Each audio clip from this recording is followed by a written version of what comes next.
coming into. I should probably do it like a little intro. It's like, aloha. Take one. Take one. Action. Whoo, in the sun. How's it going, bud? I'm good. How you doing? You right there? From too much sun? Sun's good. It's been a warm French, like late season, late warmth. It's been literally summer for the last 6 months, I Yeah. feel like, which is epic. I'm not complaining because last year was a pretty rough winter. Yeah. You know? Was it? Yeah. But I heard that because it's really warm Yeah. up until, we're late October now, Right? then it's going to be a really stormy winter again. So I heard that too, but I choose to ignore all of this and just Theories. pretend, Yeah. this is going to be this is the weather until February, March, April, and it goes straight into summer again. It's like the endless summer kind of thing, But it's good for Morocco, no? If it gets big and stormy. Yeah, so a little bit of backstory on this whole thing. Yeah. You and I were supposed to go to Morocco together. You abandoned me, so I'm going early. I'm going tomorrow. Oh, no, the day after tomorrow. But the reason why we're here anyway is to chat about your Maldives trip. Because I Yes. remember the last time we talked, you were just about to go. Actually, the last time we talked, just for the purpose of this show, let's just pretend you called me hysterically because your flight got canceled. Oh, no, it did too. It was so stressful. I want you to give us a little rundown. Like, who do you want to blame in this whole chain of events? I wish I could blame someone, but it was actually because there were strikes in Charles de Gaulle, Paris airport, and who was I flying with? I think it was Emirates. They were going to get me go from Bordeaux to Paris to Abu Dhabi to the Maldives, Right. and of course that happened, and then they just delayed me 24 hours. Right. And it was kind of like, that's the solution. I was like, no, hang on, I'm rocking up on the day the retreat starts. I can't get there 24 hours late. My clients are very nice and my students are very nice, but I don't know if they're that understanding to miss the coach. Basically, like they're paying for 6 days, but they're only going to get 5, right?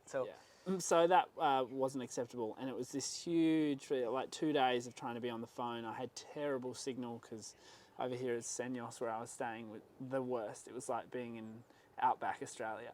So I had terrible signal. I was on the phone to them, and I had to get them to reroute me with another airline, which obviously is very hard because they don't want to give the money away. Absolutely. So they had to reroute me through Barcelona for a night, and they didn't want to shuttle me back and forth from the airport because I had a surfboard, because everybody hates surfboards here in Europe. Which is weird. Never travel on the train in Europe because A, they don't let you most of the time. B, it's just a hassle. Like, don't do it. Just traveling with surfboards in general just sucks, and that's why I've had so many people message me like, "Hey, you should come here," and I'm like, look, if I'm in one place, I want to go to a place and be there for 4 weeks minimum, because I hate packing up boards, getting to the airport. I just can't do it anymore. I'm too old. Yeah, exactly. Honestly, it's like I feel exactly the same way. I want to do like staycations, I don't want to. I'm done with like packing up every second day and like go somewhere else. And with boards, oof. It's like backpacking is stressful enough, and now you and a partner. It's just it's too much. Done. Yeah. So anyway, it was a stressful experience, but I got there on time. Right. And we arrived, and it pumped for 11 days straight. I saw. Yeah. I heard and I saw. Meanwhile, I was here and it was like flat and windy. I was like, nice. Good stuff. It was perfect timing. It was just incredible. I couldn't believe the waves that we got. So just a little backstory as well, because we kind of rumbled on about nothing and everything, but this is like the aftermath of the first episode we did, which was the you taking your Surface Roadmap internationally. Yes. So just tell us a little bit about where you went, why you did it, like what was the idea behind going, from a wave pool kind of like controlled setting to a open ocean playground. Yeah, I mean, look, that's the end goal for everyone who comes to the wave pool. Right. So it was the natural progression to go, hey, okay, for people who have done the wave pool or people overseas who haven't been able to come and train with me, let's do an ocean experience, because that's the end point that we're all shooting towards. So it was really cool to get people to step out of their comfort zone and get into that ocean for us as well, like from a coaching and filming perspective. There's so many more variables. It's so much more difficult. You know, it's getting standardized clips, for instance. Yeah. Waves are different. The boat rocking was a surprise hurdle. For the cameraman? Or? Yes. Yeah, right. For Santi, my camera guy, he's, you know, on the boat, and he during the clips, it's like it's moving, you know, which is a super hard thing to navigate. So he did a really good job there. And the big benefit, though, and I think the biggest part of it, and why I think ocean retreats are always going to be a success, provided there are waves, is there's just so much more power. Yeah. And going to the Maldives was, the thinking was, hey, we'll go and we'll get some intermediate level waves, which everyone can, you know, find really easy to progress on and get into. And we rocked up and it was 4 to 6 foot every day, you know? So it was pretty solid, but I had such a good group. They were so strong and brave, and they were taking some really big steps. So that was really good. And we had a late edition as well, who was probably more on the beginner side. Right. So I had a chat with her on the phone, and it was kind of like, you know, based on her description, it was like, yeah, you're probably going to be fine. But then we got that big swell. Yeah. You know, so it was a bit tricky. So we ended up adding in a surf session, like at a more beginner-friendly spot on a lot of days. Okay. So that ended up being a little bit tricky. Like instead of 2 sessions, morning and arvo, with an analysis in between, it was like. So for the whole group, or only for her? Only for her. Yeah, right. And me, and sometimes the camera guy. So like that was basically fitting in another 2 or 3 hours work in the day. So that was a little bit tricky to navigate at times, but the end result is everybody got waves, everybody got stuff. Everybody progressed, which was really exciting. Some huge steps forward, which was really cool. We've got the video stuff on that, hopefully coming soon. I don't know if we'll release it publicly or just via Patreon, but it was really cool. It was such a good trip, and Ayada, the resort, was, I'll tell you what, talk about paradise. Sheesh, I've never stayed in such a baller resort before. It's pretty nice. Yeah. No, You've been there. Yeah, I've been there twice or 3 times, and it's like, you know, like obviously in the Maldives, like what you get is luxury retreats, right? But I think from every single one I stayed at, I think Ayada was or is my favorite, just because it's a very nice resort. Obviously, right? It's paradise, but at the same time, the vibe is really good. Yeah, it's a really nice, chill resort, and honestly, like I said before, right? I was here. Well, he's in France, living here temporarily right now. Kind of, yeah. And I'm just across the border in Spain. And I was here, and it was windy, and you know, it wasn't very nice. Waves were kind of okay, but you know, not Maldives standards, or like the standards you guys had in that week. And I was I was jealous, to say the least, jealous, just a slight bit. But actually, I want to talk about the progression, right? Yeah. So because you've done, I don't know how many retreats you did at the wave pools, right? But if you look back in hindsight, like, did you think it was more difficult to actually take a group of intermediate to the ocean, or do you think actually that is what you want to do moving forward, or a little bit of both? I think it'll always be a bit of both. The wave pool, from a strict, formatted, if A then B, you know, if B then C sort of format of coaching, is the premium setting. Yeah. That being said, if the waves pump, and they did, and we've only got our group out in the water, which it happened quite a lot, then that's extremely hard to beat as well. But that's going to be potentially, depending on where we go, how we coordinate this. You know, look at the World Surf League. Look at when they rock up at events. Look at the last 2 years of events. They've been pretty garbage. Yeah, it wasn't really a dream tour. No, and they've got every resource in terms of surfing at their fingertips. Yeah. They time it perfectly on paper, and they still can't get perfect waves. So for us to achieve that all the time is going to be a bit of a stretch. But that is my preference. Perfect waves, only my group out. That would be ideal. But it is going to be the exception. So I think the wave pool for consistency, for reliability, is going to be the future. And I'm having some good, exciting conversations there about where that's going and how we're going to set up something. And, that's obviously my goal, is to have a Surfers Roadmap dedicated facility for coaching. And whether we partner up with someone or do our own, I'm not sure yet. But there's certainly some exciting conversations happening there, which is cool. And again, like touching on the progression, right? If you look at the progression within that week, right? Like what were some of the main takeaways that you maybe, like I'm sure you got there, you started planning things in your head, how it would look, but were there some things in terms of progression of, people that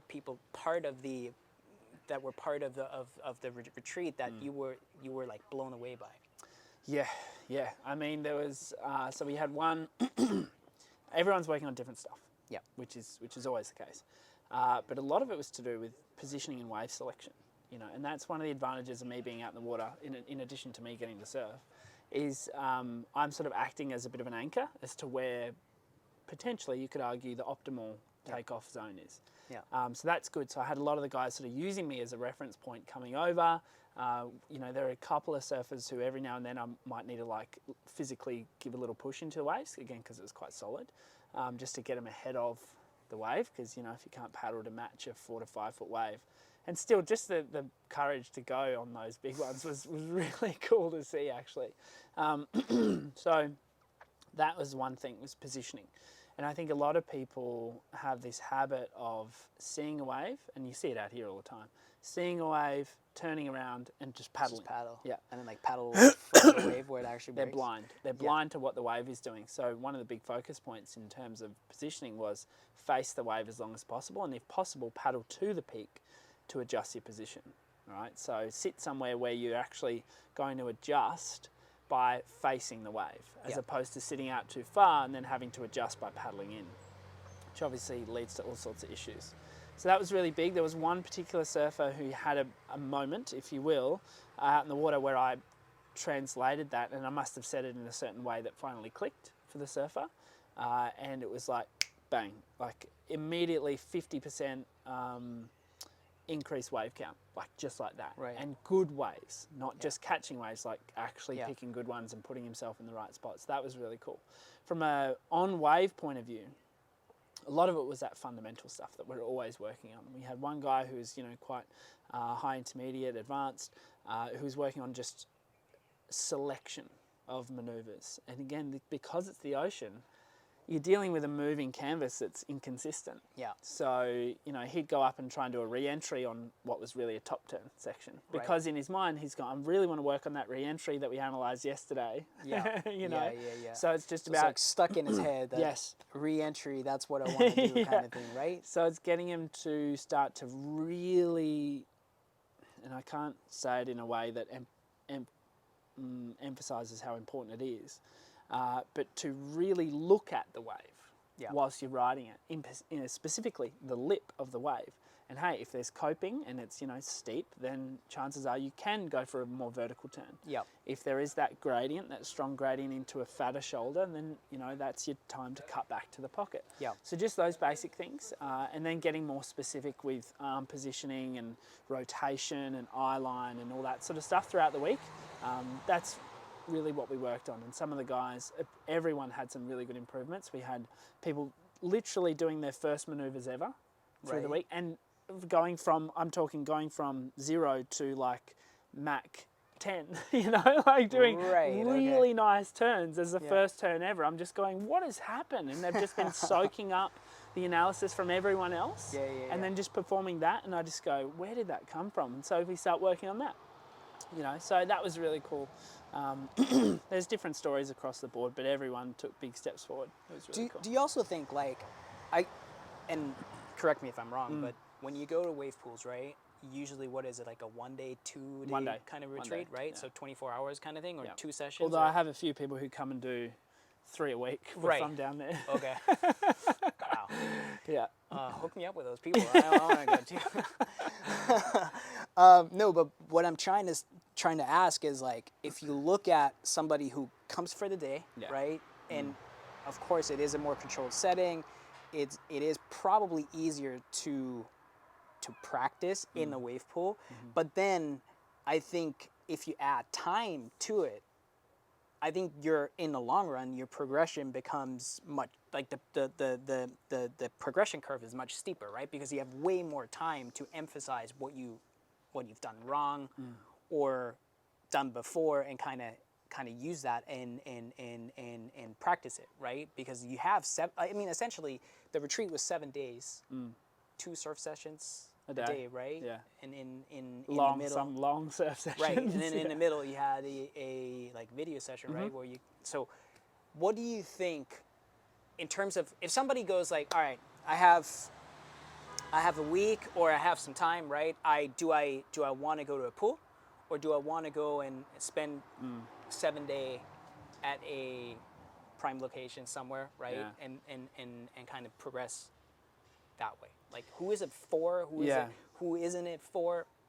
I think it's both. I think there's going to be there's a pathway within the Surfer's Roadmap, and it's watching tutorials on YouTube.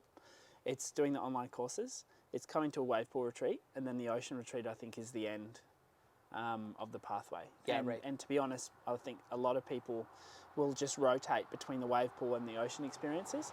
And again, it's hard to say that there would be a premier sort of format, because the ocean one is always contextual. How many people, how good the waves are. Is there a scenario that you could envision where you might have both? Where, you have one retreat and you kind of combine, it's like a combo retreat, right? Yeah.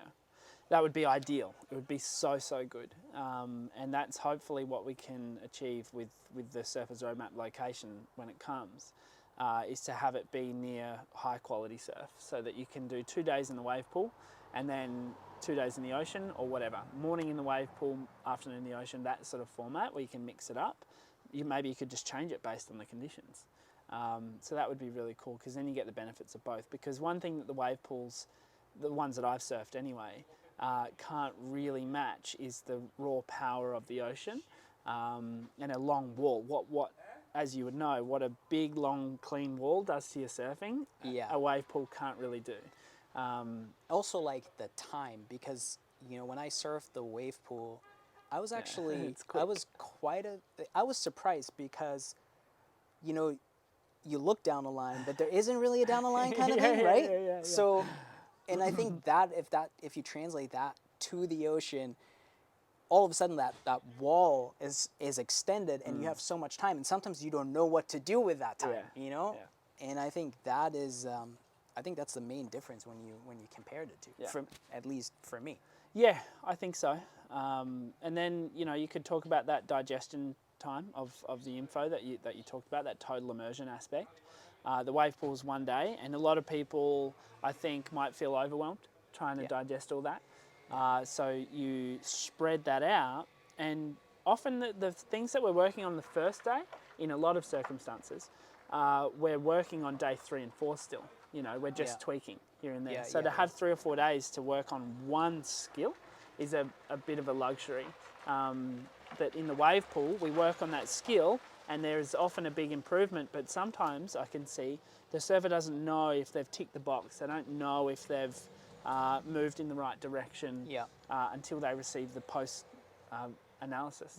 So and then again, that's a week later. So there could be that loss of kinesthetic awareness that takes place. So there's pros and cons of each one.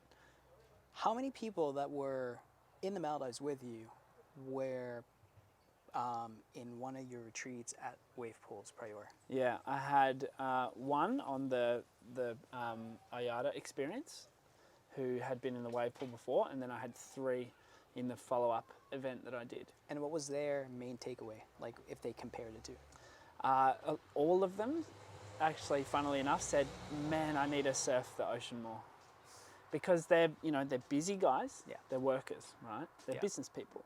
So they're surfing in the wave pool, maybe 2 or 3 times a week. Yeah, we're outside, so this happens. Cars, Well, people, welcome to Germany. bikes. Okay, There we go. so they're workers, so Right. that they're busy, right? And so they might surf in the wave pool 3 times a week, for an hour after work. Yep. Because they don't have time to go to the ocean. Right. So those people, the positioning was a big thing immediately, and the ocean awareness, Yeah. because in their own words, they'd gotten a little bit lazy. And hadn't been spending a lot of time in the ocean, and it's those tiny things. I mean, again, it's the wave pool is the funnel to the ocean. Yeah. They came away going, man, this is just the best. I need to spend more time in the ocean, which is great. You want everybody to get to that point because, I mean, ultimately, that's like, at least for me, a wave pool can only take you so far, yes. right? Yeah, like if you really want to experience what it's like, to take off on a set wave and surf good waves, I think nothing really replaces the ocean and that stoked, because you're stoked, right? If you take off on a good wave in the ocean and it's and somehow whatever that you wave do, came right? to you. Exactly. Yeah, whatever you do, it does not matter. Like even if you bog the freaking takeoff and you go over the falls, fuck it, kind of thing, right? Like, but the thing is, you're outside, and I think that, because essentially it's like divine and conquer, right? Like in a wave pool, there's not a lot of divine and conquer. It's in the ocean there is. I mean, there's people you have to take into consideration. There is obviously different waves, different setups, different conditions as well, right? So I think that ultimate stoke, you only get it from the ocean. Yeah. I haven't had the same satisfaction that I get on a wave from the wave pool. There's been a few, there's a couple of settings that I'll surf where you sort of bang together a couple of nice turns and you're like, oh, that felt nice. Yeah. But doing that on repeat in the Maldives is far more rich and satisfying experience. So for everybody, I think. The last question really, or what's left, is like, when are we going to do it again? Yeah, bonjour, ça va? Bonjour. French lessons too? We got everything here. We got everything. I think I want to do it again. It's just now working out the schedule. Yep. Yeah, that's the big thing, because as I just said to you, constantly moving for me is not going to be an option. I just don't like doing it. But then it's also working out without taking too much of a risk. Some good partners, like location-wise, wave-wise. When do we go to those locations? Because obviously the ocean is seasonal, the earth is seasonal. So we got to pick the right times, who's going to come, that sort of stuff. So yeah, there's a lot to consider, but for sure, 100%, we're going to keep doing ocean retreats. And it'll probably realistically be 1 or 2 a year. Yep. Yeah, and then we'll end up doing 3 or 4 wave pool retreats a year. And then just to give people an idea, right? Like, who are these retreats for, right? Like and I'm not talking about your surf level per se. It's just like personal goals, right? Like what sort of people will benefit the most from these ocean retreats? Yeah, I think the minimum standard, I mean, we kind of have to mention level. Okay. To rewind. Okay. And level. Yeah. We got to mention level, because you could do a beginner focus retreat in Imswan or something. Right. In Morocco, with apparently 55 people in the lineup with you. More or less. So yes, you could do that and have it be a beginner appropriate retreat. So it depends on where you go. But I think with the ocean stuff, it's really imperative that someone is independent, able to be independent in the ocean. That doesn't mean they can't benefit from a push every now and then, like a couple of the guys in the Maldives, injured shoulders or stuff like that, fatigue. And I can see, oh, hang on, you're probably going to go over the falls here if you don't get a little push, that sort of stuff. But that's the minimum standard. You have to be independent in the ocean. You have to be able to duck dive, paddle around and that sort of stuff. From that level, you can go all the way up to an advanced surfer. I've coached people all the way up until, probably mid-advance, people who can do really nice turns, but there's just tiny little tweaks to work on. And those, obviously, you get diminishing returns as you get better, right? Of course. So the people who get the biggest impact is that intermediate bandwidth. right? So people who are doing maneuvers, but they know like, oh, I'm not sure what happened on that one. Why can't I get that same feeling that I had on the other one? It's those sort of people who are questioning that, but also able to catch a lot of waves and put it all into practice. And then you've got to talk about a mindset thing, because I've had people come to me who are closed-minded, and those people are, to an extent, unteachable. You've got to break through their belief systems before you can even deliver a message. That's very interesting. When you say close-minded, like, what do you mean? Like, sort of like not open for, like, to critique, or open to suggestions, or? No, they come wanting to learn. I can see that they're wanting to learn. Yeah. But the first thing they'll do when I'll talk about something is, I have an excuse for that. Right. And then I'll go, okay, that's fine, but then we still need to do this. And then I have an excuse for that as well. Okay. So those people are really hard to teach, because they anchor themselves in that zone and say, well, there's nothing I can do. It's quite defeatist. So often I have to sort of employ a little bit of NLP and, try and be a little bit sneaky with how I deliver the message, or ask some questions and stuff like that. And that stuff takes time, which, obviously slows down the progression output, the possibilities of progression. So it's people who are really open-minded with that stuff and ready to learn and excited to learn that benefit most. And I'm very lucky to say that is most of my student cohort. And I don't say it lightly. Like, I literally have the best audience in the world. Like I said, I posted on my Instagram, someone wrote a note and left it on my car the other day. That's like, awesome. Thanks for your videos. Like, obviously saw me go surfing and just left it under the windshield. Like, it was just so cool.